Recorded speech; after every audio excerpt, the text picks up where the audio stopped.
अस्सलाम वालेकुम दोस्तों। कहानी बला का ख़ात्मे का दूसरा हिस्सा पेश खिदमत है। फिर अचानक लड़की के जिस्म में हरकत हुई और वो यूं गहरी गहरी नाक की मदद से सांसें लेने लगी जैसे कुछ सूंघ रही हो। उसके सूंघने का अंदाज किसी दरिंदे जैसा था, लेकिन इसकी आंखें बदस्तूर बंद थीं। फिर यकायक इसने आंखें खोली तो माइकल ये देख के कांप गया, क्योंकि इसकी आंखें किसी अंगारे की मानिंद दहक रही थीं।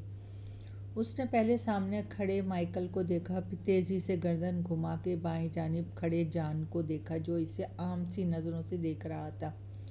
जॉन वीक एक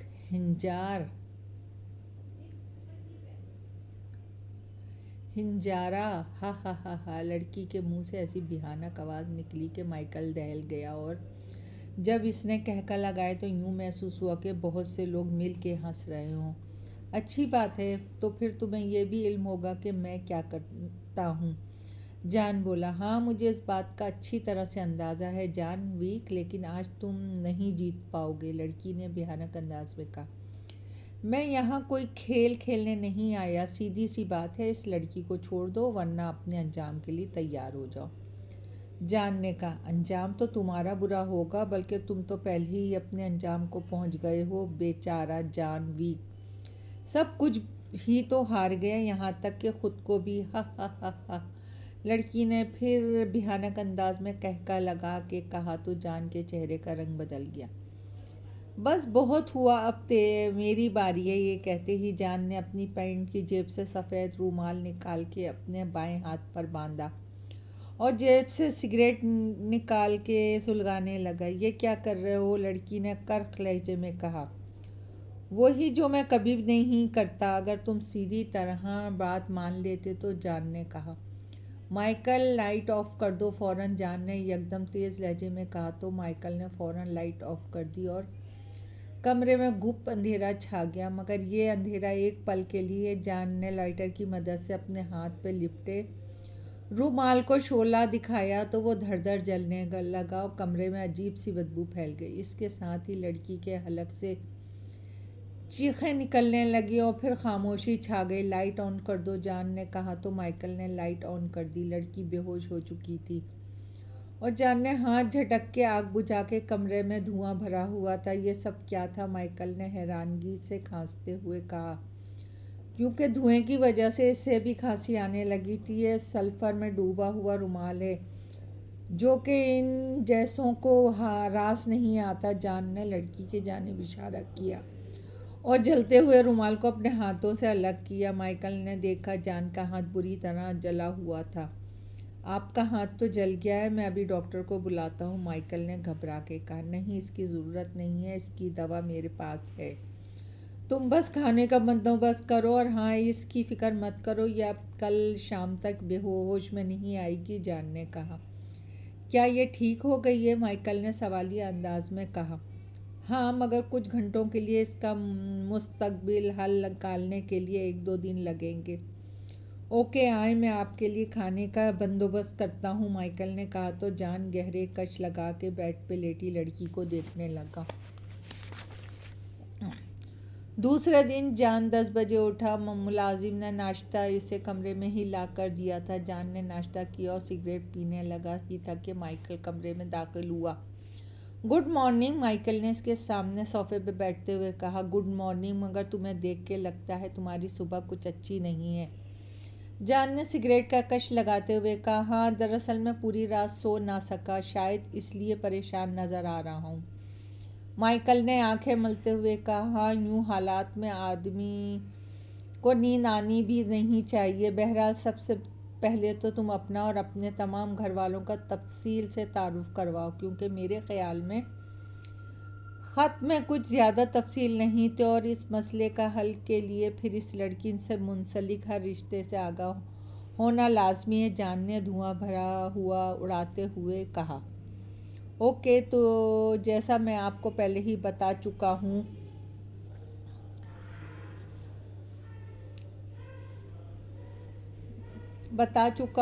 मैं डेनिस का बेटा हूँ और सर ब्राउन का पोता हूँ।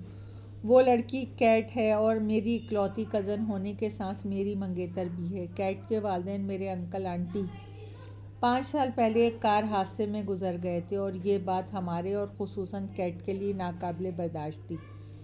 लेकिन मेरे वालिदैन ने इसे अपनी औलाद ही की तरह हौसला और सहारा दिया। वैसे भी हम सब पहले ही एक घर में यानी यहाँ रहते थे, इसलिए कैट को शिफ्टिंग का कोई मसला पेश ना आया। इसलिए सर ब्राउन यानी मेरे दादा ने कैट और मेरी शादी की तजवीज़ पेश की, जैसे कैट सब ने बाखुशी कबूल कर लिया। और जब हमारी शादी में सिर्फ 2 दिन बाकी रह गए तो यह हादसा हो गया। माइकल यहाँ तक बोलकर खामोश हो गया। अच्छा, अब इस होने वाले हादसे के बारे में तफसील से बताओ, जॉन ने सिगरेट का आखिरी कश लगाते हुए कहा। यह कोई रात के 12 बजे की बात है कि ये कैट के कमरे से तेज़ चीख सुनाई दी तो हम सब दौड़ते हुए कैट के कमरे की जानिब गए। तमाम नौकर भी इकट्ठा हो चुके थे। हमने देखा गैलरी का सामान यूं बिखरा पड़ा था जैसे कोई तूफान आया हो। जब हमने कमरे में दाखिल होने की कोशिश की तो मालूम हुआ दरवाज़ा अंदर से लॉक है। हमने बामुश्किल दरवाज़ा तोड़ा और अंदर का माहौल देख के हम सब माइकल यहाँ तक कह के रुक गया और माथे पर मौजूद पसीना रुमाल की मदद से साफ़ करने लगा। तो जॉन ने पास पड़ी टेबल से एक पानी का गिलास इसे थमा दिया, जिसे माइकल ने शुक्रिया कह के मुँह से लगाया और एक ही सांस में पी गया। फिर तुमने क्या देखा? जॉन ने इसके हाथ से खाली गिलास लेके टेबल पर रखते हुए कहा। हमने देखा कमरे की खिड़की पूरी की पूरी टूटी हुई थी और कमरे के फर्श पे पत्ते बिखरे हुए थे, जैसे कमरे में आंधी आई। और इससे भी भयानक बात यह थी कि माइकल ने कहा और लंबे लंबे सांस लेने लगा। फिर कांपती हुई आवाज़ में बोला, कैट किसी छिपकली के तरह छत से चिमटी हुई थी और इसकी आंखें सुर्ख थीं और ज़बान बाहर को निकली हुई थी और वो किसी दरिंदे की तरह हमें देख के गुर्रा रही थी। हमारी समझ में नहीं आ रहा था, मारे खौफ के कि हम सबका बुरा हाल था। फिर अचानक ही वो बेहोश होके गिरी और सीधी बेड पे आई, जिसकी वजह से इसे कोई ख़ास चोट ना लगी। हमने फ़ौरन डॉक्टर को बुलाया, मगर इसे कुछ समझ ना आया और सर ब्राउन के कहने पे हमने गिरजाघर के फादर को बुलाया और इसने जब कैट की हालत देखी तो इसने साफ गोई का मुजाहरा करते हुए कह दिया, ये इसके बस की बात नहीं है। और फिर इसी के कहने पे हमने आपके नाम ख़त लिखा ताकि आप ही कुछ कर सके। हमने इसके एक हफ्ते में बेशुमार डॉक्टर्स को यहाँ बुलाया, मगर वो कैट की हालत देख के खुद ही फरार हो जाते हैं। अब तो हमें आप ही आखिरी उम्मीद नज़र आते हैं, माइकल ने कहा और सर झुका लिया। शायद वो अपने आंसू जान से छुपाना चाहता था। जॉन ने उठकर इसके कंधे पे हाथ रखा और बोला, बेफिक्र रहो, अब मैं आ गया हूँ, यह मसला बहुत जल्दी हल हो जाएगा। इससे पहले कि माइकल कोई जवाब देता, मुलाजिम अंदर दाखिल हुआ और माइकल को मुखातिब करके कहा, सर बाहर फादर आए हैं और सर जॉन से मिलना चाहते हैं। सर बाहर, ओके, तुम उन्हें ड्राइंग रूम में बिठाओ, हम अभी आ रहे हैं, माइकल ने कहा तो मुलाजिम सर हिला के चला गया। क्या ख्याल है, फादर से मिलना चाहिए?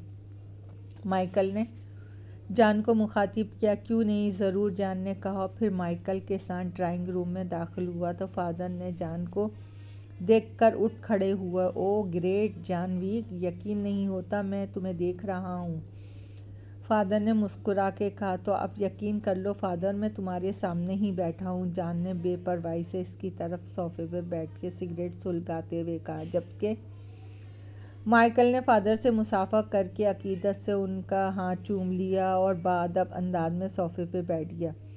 माइकल का ख्याल था कि जॉन की गुस्ताखी पर फादर बुरा मनाएंगे, मगर फादर मुस्कुरा के माइकल को मुखातिब किया। माइकल बेटा, अब तुम्हें फ़िक्र करने की कोई ज़रूरत नहीं, क्योंकि जॉन पर यसु मसीह का हाथ है और शैतान से देख कर रास्ता बदल लेता है। माइकल बेटा, क्या तुम हम दोनों को कुछ वक्त अकेले दोगे? फादर ने जॉन को गौर से देखते हुए कहा। क्यों नहीं, मैं चक्कर लगाता हूँ, माइकल ने कहा। वहाँ से चला गया। वो दोनों अकेले ही ड्राइंग रूम में थे। देखो जॉन, मैं जानता हूँ तुम्हारे साथ जो कुछ हुआ बहुत बुरा हुआ।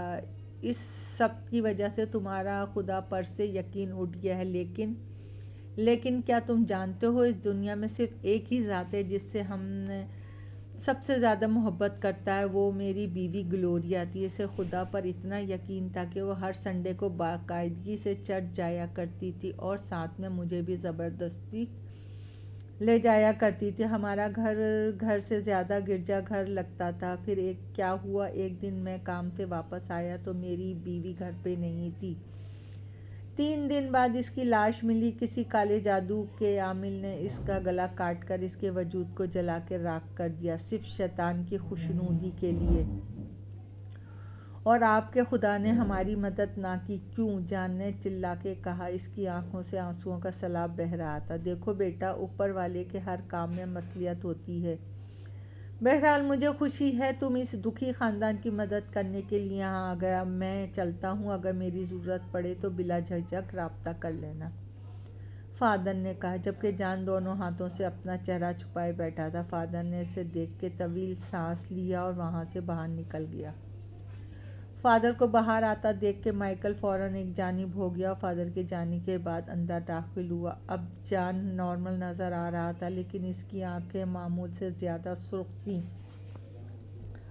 आपको शायद ये बात बुरी लगे, मगर मैं बाहर खड़ा था और आप ऊंची आवाज़ में बात कर रहे थे तो मैंने भी आपकी बात सुन ली। देखे, मुझे बहुत अफसोस है आपकी बीवी के बारे में और जो कुछ आपके साथ हुआ उसके बारे में।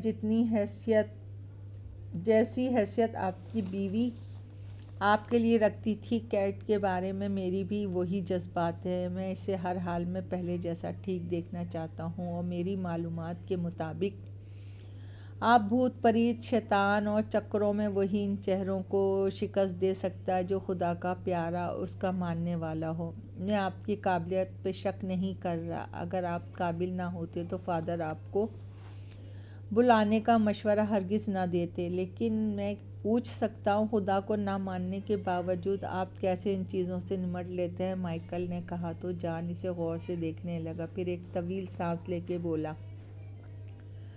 ग्लोरिया के मरने के बाद मुझे शैतान और शैतानी ताकतों से नफ़रत हो गई। मैंने उनके बारे में पढ़ना शुरू किया। 5 साल तक अमेरिका के जंगलों से लेके तिब्बत के पहाड़ों, मिस्र के सहराओं से लेके हिंदुस्तान के मंदिरों तक की खाक छानी। तब मैं इस काबिल हुआ इन शैतानों को काबू कर सकूं और इस काम में तजुर्बा और काबिलियत से ज़्यादा निडर होना ज़रूरी है। जो आदमी मौत से ना डरता हो, इसके लिए इन चीज़ों से निमटना आसान है। रहा सवाल ये कि भूत और जिन कैसे भागते हैं, ये बात तुम्हें आज शाम को पता चल जाएगी। लेकिन इससे पहले मैं तमाम घर वालों से मिलना चाहूँगा, जान ने कहा तो माइकल ने सर हिला दिया। इसी शाम जान सर ब्राउन, माइकल के मॉम डैड से मिला और फिर शाम के वक्त जब अंधेरा फैलना शुरू हुआ तो इन सबको कैट के कमरे के बाहर खड़ा किया और उन्हें मुखातिब किया। आज इस कमरे में बहुत कुछ होने वाला है, आप वो सब नहीं देख पाएंगे, इसलिए बेहतर यही है कि आप बाहर रुके और मुझे अपना काम करने दें, जान ने कहा तो सर ब्राउन और माइकल के मॉम डैड फ़ौरन बाहर रहने पर राज़ी हो गए। मैं आपके साथ अंदर होऊंगा, माइकल ने कहा।